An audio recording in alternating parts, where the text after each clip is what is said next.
El acto de apertura se realizó en el Salón San Martín de la Legislatura. Hicieron uso de la palabra el presidente de la Comisión de Patrimonio, diputado Patricio Di Stefano, la señora Andreina de Caraballo, presidente de la Fundación Ciudad, y el señor Santiago Puzo, presidente de Basta de Demoler. En esa oportunidad se entregaron diplomas a la trayectoria en la defensa del patrimonio a Monseñor Eugenio Guasta y al arquitecto José María Peña. El World Monuments Fund, que incluyó al Centro Histórico de Buenos Aires en su Watch List 2010 de 100 sitios patrimoniales en riesgo, se hizo presente a través de la directora de programas para Latinoamérica, España y Portugal. Vengo representando a la World Monuments Fund, que es una organización privada internacional. Nuestro programa principal es el World Monuments Watch, o programa de vigías de monumentos del mundo. Nosotros cada 2 años convocamos un panel internacional de expertos. Se seleccionan sitios que cumplen con los criterios de relevancia o importancia, urgencia, que tiene que ver con las amenazas que están acosando al sitio, y la viabilidad, que tiene que ver con la posibilidad de revertir estas amenazas en un plazo factible. Los sitios que han entrado en esta lista incluyen, desde el año 1996, sitios importantes tales como la muralla china, como el Taj Mahal de la India. Quería explicar que el Teatro Colón y el Centro Histórico de Buenos Aires está en muy buena compañía. Los restantes expositores extranjeros fueron Paulo de Souza Miranda, coordinador de la Fiscalía de Defensa del Patrimonio Cultural de Minas Gerais, Brasil; Frédéric Neró, presidente de la Fundación de Patrimonio, Francia; José Correa Orbegoso, miembro de la Comisión de Patrimonio del Colegio de Arquitectos del Perú; y la Magister Cecilia García Huidobro, presidente de la Asociación de Propietarios de Casas Históricas y Parques de Chile. A nosotros como país lo que nos tiene que importar es que el patrimonio se preserve, independiente de quién sea su propietario. Y para esto, pienso yo que la única manera es la asociatividad. A mí me ha tocado formar el año pasado la Asociación de Propietarios de Casas Históricas y Parques de Chile. La estamos formando, el 21 se forma en México, tenemos la primera reunión con todos los mexicanos, y también se está formando en Perú. La conclusión que saca esta asociatividad es que uno puede influir en, primero, la conciencia, crear una conciencia, pero también en lograr los incentivos que se requieren y las normativas que hay que pelear. En particular nunca va a lograr grandes cambios ni grandes cambios en las conciencias, pero un grupo de gente sí, como ustedes lo han demostrado con Basta de Demoler, que han parado cosas importantes y a veces con cero recursos, pero simplemente por una voluntad, con el diario preciso, estar en el momento adecuado, han logrado grandes cambios. Y yo pienso que a eso estamos llamados para la preservación del patrimonio arquitectónico. Y por último, la gran conclusión, yo creo, es que el privado es un agente en la conservación del patrimonio arquitectónico y debe ser escuchado de la misma manera que el Estado. Nosotros no somos enemigos del Estado, el privado y el Estado no somos polos que se contraponen, sino que tenemos que tener un trabajo mancomunado, porque lo que nos interesa es la preservación del patrimonio arquitectónico de nuestro país. Paulo de Souza Miranda describió el rol de la Promotoría Estadual de Defensa del Patrimonio Cultural y Turístico de Minas Gerais, que aúna competencias propias del Ministerio Público y la Defensoría del Pueblo. Apesar de ser fiscal e estar incumbido de proteger e aplicar a lei, eu tenho absoluta convicção de que, se não houver benefícios e incentivos para os proprietários, nenhuma proteção será efetiva. A defesa do patrimônio cultural não pode dizer somente não. Nós temos que trazer os proprietários dos bens privados para o lado de quem quer proteger o patrimônio cultural. E isso só é possível se mostrarmos que vale a pena preservar. E isso se alcança com esses benefícios. O Ministério Público Brasileiro desempenha um papel de grande relevo na missão solidária e não solitária de se proteger o patrimônio cultural brasileiro. A integração entre a comunidade, as ONGs, a academia, os órgãos de segurança pública e administrativos que atuam na área e o Ministério Público é uma medida de fundamental importância para o fortalecimento e aprimoramento das ações que objetivam a proteção do patrimônio cultural e a melhoria da qualidade de vida de todos os cidadãos. Bem, nós temos uma lei no Brasil que é uma lei federal e, portanto, ela obriga tanto a União quanto os estados e os municípios, que se chama Estatuto das Cidades. São 16 as diretrizes que o Estatuto das Cidades. A primeira delas, e é muito importante, é a chamada gestão democrática da cidade. A partir dessa diretriz constante nessa legislação federal que trata da gestão democrática da cidade, não é possível no Brasil que a política urbana seja ditada de forma autoritária. A implementação da participação popular no processo de planejamento urbanístico deixou de ser apenas uma faculdade jurídica das autoridades governamentais, passando a se constituir um inafastável dever. Esse instrumento, a transferência do direito de construir, me parece um instrumento mais importante e me parece que seria muito bem aplicado em Buenos Aires em razão das suas circunstâncias. Gostaria de deixar registrado por último que nenhuma instituição, por melhor que seja, conseguirá proteger o seu patrimônio cultural sozinha. Frédéric Nerot se refirió a la valoración y salvaguarda del patrimonio de proximidad a través de las deducciones fiscales, el mecenazgo y la colaboración público-privada. Plutôt vous présenter l'expérience qui est celle dans notre pays de la Fondation du patrimoine. La France compte environ 43 000 monuments historiques classés ou inscrits à l'inventaire supplémentaire. Il y a aux côtés de ces grands monuments historiques d'innombrables édifices qui animent en quelque sorte nos paysages, urbains ou ruraux, qui en font la diversité d'une région à l'autre. On peut penser qu'il y a au moins 600 000 bâtiments qui représentent ce que nous appelons le patrimoine de proximité. Tous ces petits édifices qui font donc la diversité des paysages sont le reflet de l'histoire économique et sociale de notre pays et de la vie quotidienne des générations qui se sont succédées au fil des siècles.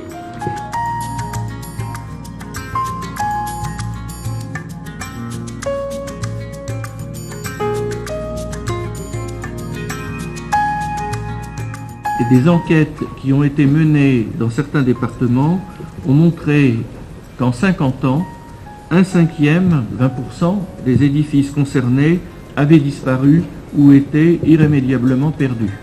Alors les causes de cette situation, c'est bien sûr l'usure du temps, les ravages dans certaines régions qui ont pu être causés par les guerres, la perte de fonctions économiques et sociales de certains bâtiments, l'urbanisation et puis bien sûr l'indifférence. Accepter la poursuite, voire l'accélération d'une telle évolution serait bien sûr un synonyme de très fort appauvrissement culturel pour un pays comme le nôtre.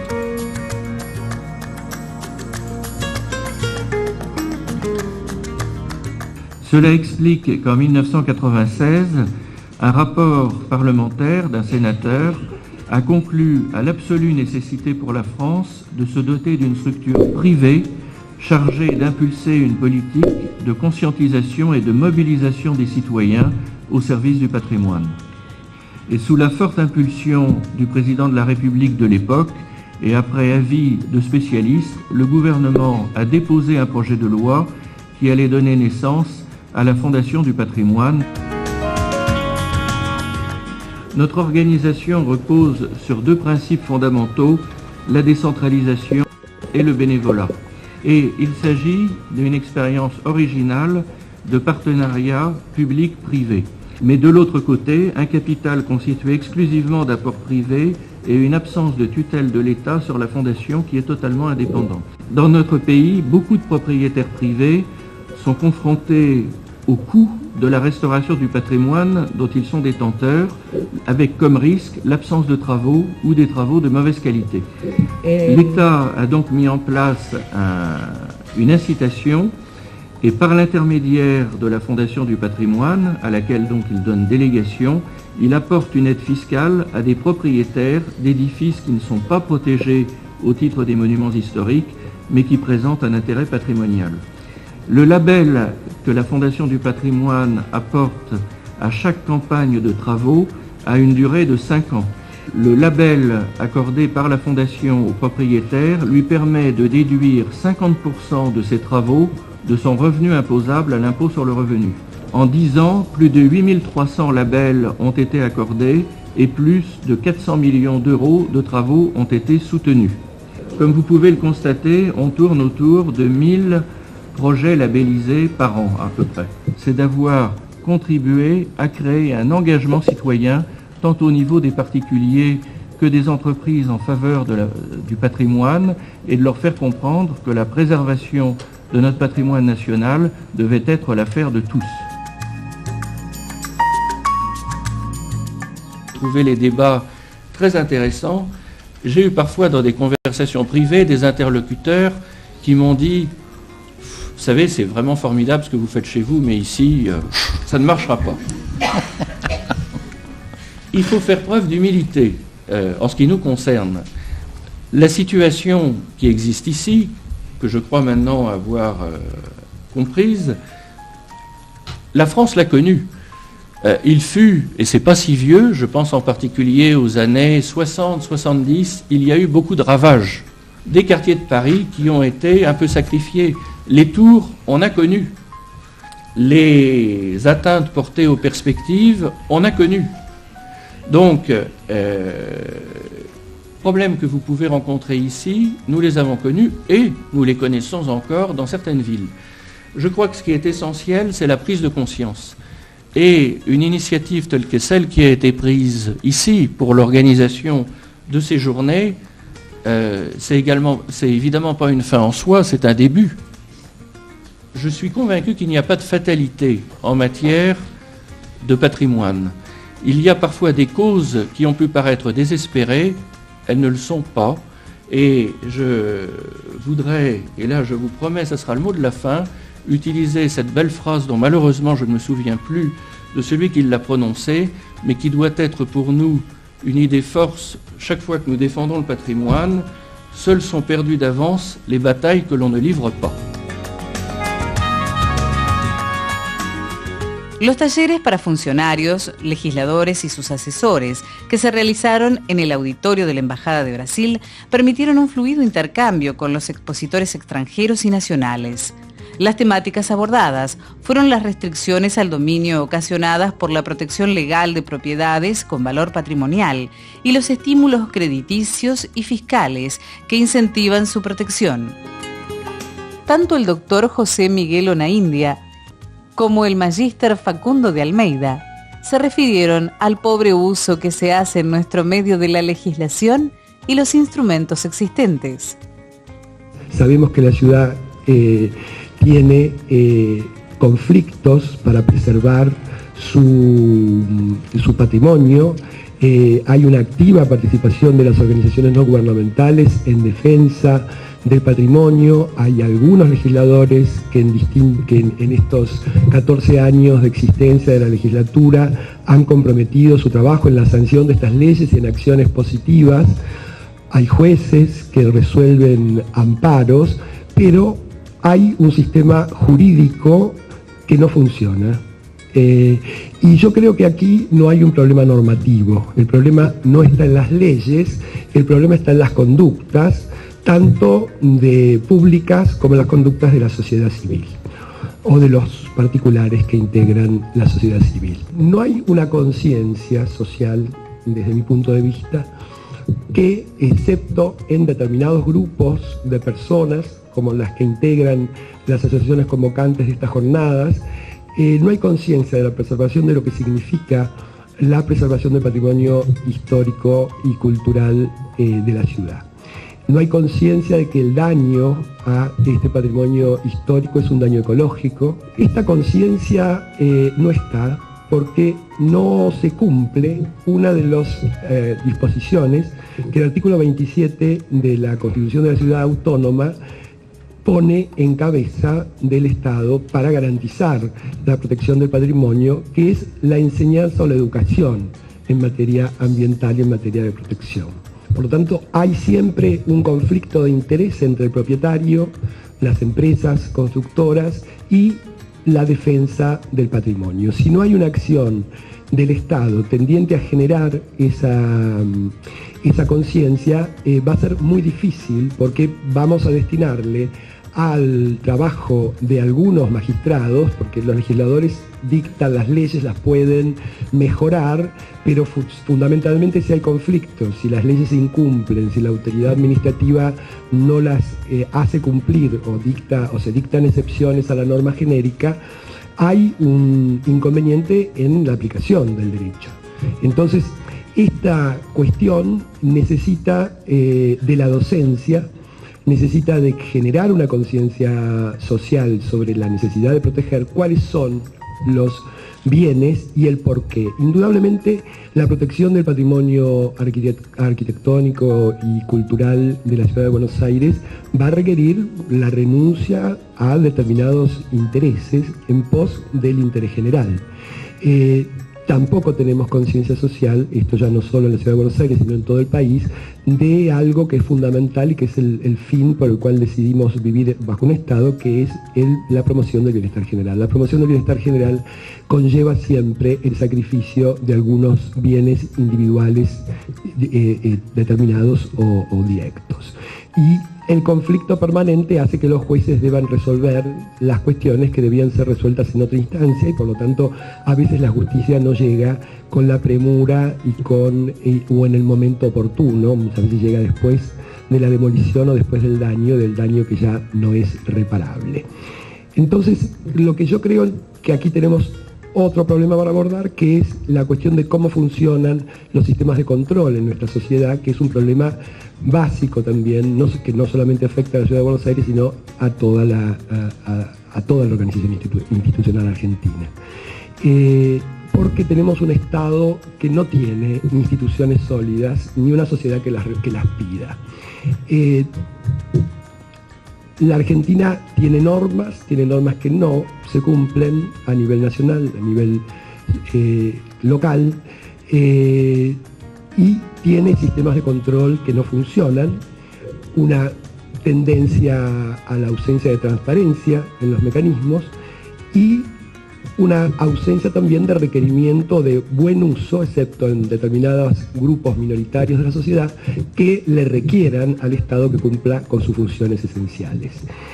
Y entre estas funciones esenciales, yo creo que, insisto, el Estado debe asumir su rol docente y ser decente, digamos, aplicar con transparencia los mecanismos que la ley le impone y no distribuir privilegios entre pequeños grupos, sino verdaderamente mediar. Enseñar y mediar son funciones esenciales del Estado democrático y del Estado contemporáneo.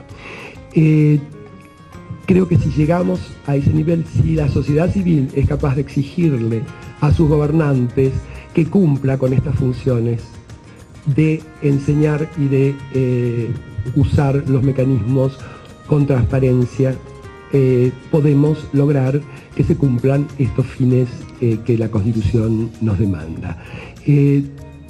Nuestro sistema constitucional es un sistema abierto, y voy a cerrar con una frase que pronunció en 1905 Alfredo Palacios, que fue el primer diputado socialista de América, que cuando planteó, en un momento donde todavía había esclavitud en muchos países, la primera ley social de América Latina, que es la ley de descanso dominical, dijo que la Constitución era una norma que permitía todas las audacias del pensamiento.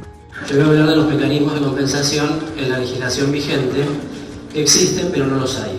En toda esta parte, digamos, del código hay como una cuestión de declaración de principios, cuando debería ser algo muy operativo. Entonces se plantean donaciones, préstamos, pero bueno, esto en la realidad después no opera de ninguna manera concreta. Pero hay un programa integral de subvenciones para la puesta en valor del patrimonio. Bueno, aquí viene tal vez el mecanismo, digamos, que es el más interesante y yo creo que el que realmente podría llegar a compensar definitivamente a los propietarios de los inmuebles catalogados, y es la posibilidad de que el propietario del inmueble transfiera a otra parte de la ciudad los metros no construidos en su parcela. Allí ustedes ven, del lado izquierdo de la pantalla está señalizado lo que sería la capacidad constructiva de la parcela, ¿no? Esto está simplificado en un gráfico, por supuesto esto se hace con cálculos más complicados, pero supongamos que la capacidad constructiva fuera la altura total, esto no es así, pero para simplificar la explicación, si un propietario puede construir, simplificando un poco las cosas, 10 pisos, y el edificio catalogado que actualmente está ubicado en la parcela es un edificio de 5 pisos, habría 5 pisos, esto se calcula en metros, pero para que se entienda más fácil, habría 5 pisos que estarían partiendo de construir, o sea, ese sería el daño concreto que le estaría causando la catalogación al propietario del inmueble. Entonces, la transferencia de la capacidad constructiva lo que plantea es la posibilidad de que estos metros no construidos en esa parcela puedan ser transferidos a otra zona de la ciudad. Pero aquí hay una compensación inmediata, porque los metros que yo no pude construir, los construyo en otro lado. Esto está en el código, pero el mecanismo es tan enrevesado y tan complicado que se aplicó en estos primeros 10 años de existencia del Código de Planeamiento Urbano una vez. Si se pudiera mejorar, si pudiera modificar, sería realmente la forma concreta de terminar, digamos, con esta discusión en torno a las compensaciones hacia los particulares. Una cuestión a plantear también para modificar desde lo legislativo y también desde la implementación de estos mecanismos es que, por un lado, que sean automáticos, los que puedan ser automáticos, en segundo lugar, que se los difunda, y en tercer lugar, que sean aplicables a todas aquellas inmuebles, digamos, que tengan algún tipo de restricción, sea por estar dentro de una PH o sea por estar individualmente catalogados. El arquitecto Carlos Villordo describió las políticas crediticias para edificios patrimoniales del Banco Ciudad. El doctor José García Cosi hizo mención a los distintos estímulos fiscales que se aplican en el mundo a nivel nacional, estadual o local, y señaló la necesidad de que se incorporen legislación específica en nuestro medio. Las representantes de la Dirección de Patrimonio de la Municipalidad de Rosario, Viviana Cicuti y María Laura Fernández, expusieron la política de planeamiento que tiene continuidad desde 1984. Se refirieron a las normas urbanísticas generales que definen áreas concéntricas con alturas máximas propias, al inventario realizado mediante un convenio con la Universidad Nacional de Rosario, en la introducción de nuevos instrumentos como los tramos de preservación y los tramos de completamiento, a los estímulos fiscales y a la búsqueda de consenso y transparencia para revertir los procesos de deterioro y asegurar la conservación del patrimonio. Los paneles destinados a público general, donde la deliberación giró alrededor de la participación en la gestión del patrimonio. En esta instancia hubo testimonios sobre la acción de las ONG y el auxilio que ellas reciben de parte del Poder Judicial y de la Defensoría del Pueblo. El defensor del pueblo adjunto, Gerardo Gómez Coronado, describió las actuaciones de la Defensoría ante las denuncias y pedidos de los vecinos. La licenciada Teresa de Anchorena se refirió a su experiencia como presidente de la Comisión de Patrimonio de la Legislatura. ¿Por qué trabajamos en esto? Porque nos gusta nuestra ciudad, amamos nuestra ciudad y queremos que otros puedan disfrutarla hoy y queremos que muchos puedan disfrutarla en el futuro. Paso a hablar de la Comisión de Patrimonio Arquitectónico de la Legislatura que yo presidí entre los años 2005 y 2009. Y nos pusimos a trabajar y para mejorar la normativa, para organizar los APH, las áreas de protección histórica, para catalogar edificios. Bueno, se lograron catalogar, hoy hay catalogados 1000 edificios. Leyes de patrimonio sancionadas 150. Realmente trabajamos y trabajamos bien. Lo que no conseguimos y que está pendiente, las sanciones para quienes destruyan, desfiguren o descuiden los edificios patrimoniales. Después, las compensaciones a los propietarios de edificios protegidos para que puedan tener una compensación económica o que se les creen incentivos para poder cuidar su patrimonio. En realidad lo que hay que hacer es un catálogo definitivo de qué es lo que está protegido y qué es lo que no está protegido en Buenos Aires. Y realmente hacer convivir lo nuevo con lo viejo, o sea, lo contemporáneo con lo antiguo. O sea, que haya reglas claras donde decir, bueno, aquí sí se puede construir, aquí no se puede construir. Las ONG Basta de Demoler, SOS Caballito, Sociedad de Fomento Belgrano R y Proteger Barracas dieron testimonio de su tarea a través de acciones de amparo, movilizaciones y trabajo con los medios.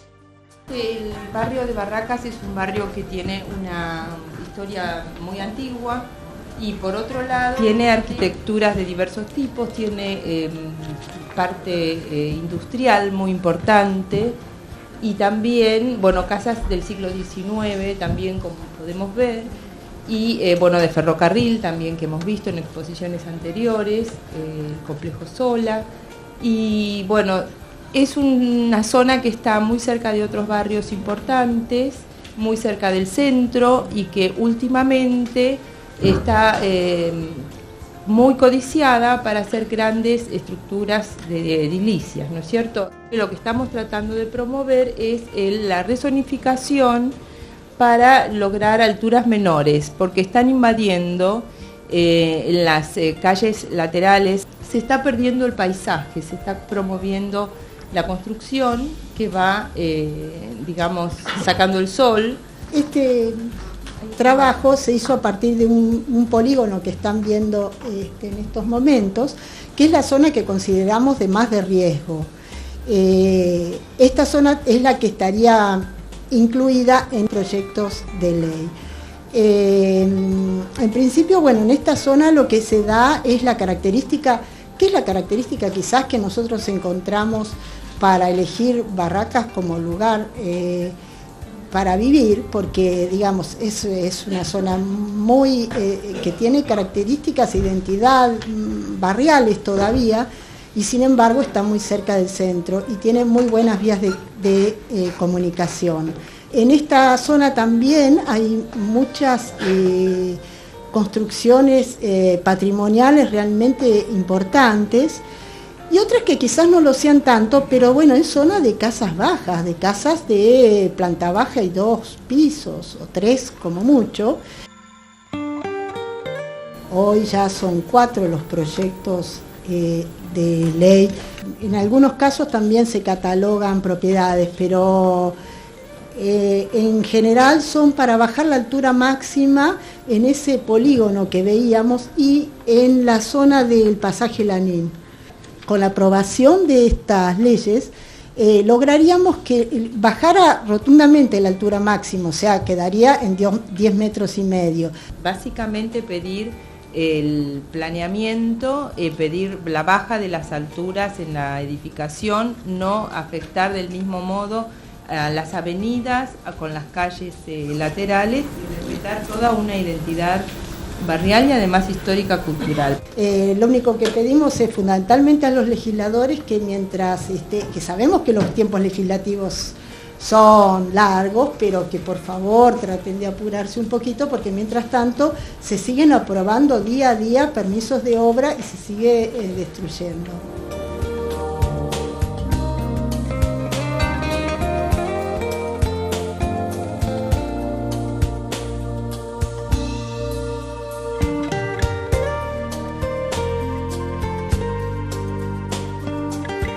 La doctora Aria Susandivaras expuso acciones y logros de Basta de Demoler. El primer caso que tenemos exitoso fue esta mansión de la calle de Montevideo 1244-1250, que ya tenía un permiso de demolición y los vecinos movilizados, angustiados, presentamos 11 amparos pidiendo que se pare la demolición y que se lo proteja. El otro que es muy interesante fue este Teatro del Picadero. Es la primera vez que gobierno, empresa y vecinos comunes pueden hacer un convenio de esta naturaleza.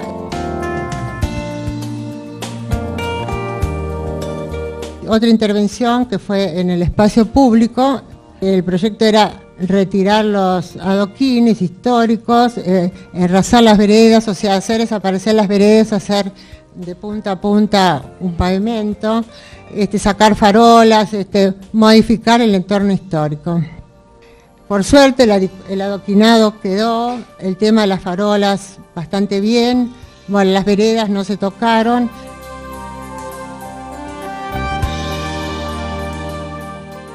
Que sepan los gobiernos que están los ciudadanos atentos y que no van a poder hacer cualquier cosa con el patrimonio. Rodolfo Diringer se refirió al rol de los vecinos en la preservación. Somos nosotros los que nos tenemos que procurar encontrar, apropiarnos de estos instrumentos que la propia Constitución, la propia ley nos da, para como vecinos empezar a ejercer ese control en el uso del espacio público. La arquitecta Silvia Amuchastegui de la Sociedad de Fomento Belgrano R, con una trayectoria de 40 años, relató las modificaciones positivas logradas en la normativa a propuesta de la entidad y el inventario que la ONG está realizando en el área de Belgrano R. Una de las cosas típicas de Belgrano R son los conjuntos, que son 3 o 4 viviendas, pero son conjuntos, es lo que hacen a la identidad de Belgrano R. Hay varias casas que se han reciclado perfectamente. Lo que nosotros realmente queremos proteger es la identidad de nuestro barrio y la calidad que eso da, o sea, nosotros nos reconocemos en ese barrio. El arquitecto Marcelo Magadán se refirió al estado de situación del patrimonio en la ciudad que llevó a Basta de Demoler y a la Fundación Ciudad a nominar al Centro Histórico de la Ciudad de Buenos Aires para la lista Watch 2010 del World Monument Fund. La presentación realizada se basó en una serie de hechos que estaban contribuyendo a la destrucción del patrimonio arquitectónico y urbano del área en cuestión, donde se reflejaba muy claramente lo que estaba ocurriendo en toda la ciudad. La candidatura fue aceptada y el Centro Histórico de la Ciudad de Buenos Aires quedó incluido en la lista Watch 2010. Destacó Magadán que, a pesar de la vigencia de una ley de protección preventiva, la 3056, destinada a impedir demoliciones o intervenciones en edificios construidos antes de 1941, sin que medie la opinión del Consejo Asesor de Asuntos Patrimoniales, se ha verificado la demolición de una importante cantidad de edificios patrimoniales significativos.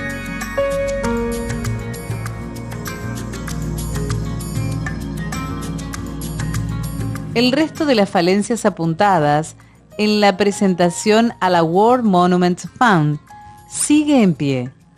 La desvinculación de la protección del patrimonio y la planificación, la falta de determinación de áreas de mitigación en el entorno de las áreas o edificios protegidos, la ausencia del patrimonio como variable de análisis en la evaluación del impacto ambiental, las demoliciones ilegales que prosperan ante el lento accionar del Estado local y la debilidad de las sanciones, la falta de incentivos, etc. En cuanto al patrimonio en manos del Estado, persiste el abandono de los edificios públicos, tal es el caso de las escuelas y los hospitales históricos, del espacio público y sus componentes, los pavimentos históricos, las plazas y el arte urbano.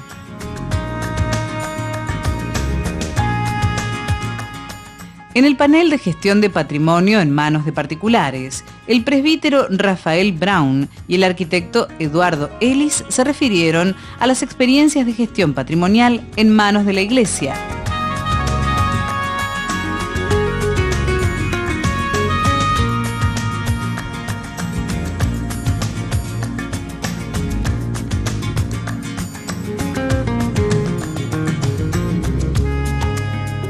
Se escuchó también la voz de particulares que sostienen bienes patrimoniales con escaso o nulo apoyo del Estado.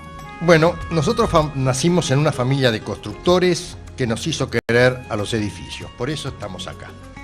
Si el Estado no ofrece soluciones necesarias e imprescindibles como desgravaciones impositivas, créditos blandos, rebajas en el ABL, compensaciones por el lucro cesante y algún otro incentivo que los señores legisladores puedan copiar de los países como Europa, nosotros vamos a tener siempre malas noticias. El arquitecto José María Peña se refirió a su experiencia precursora en la protección del barrio histórico de San Telmo.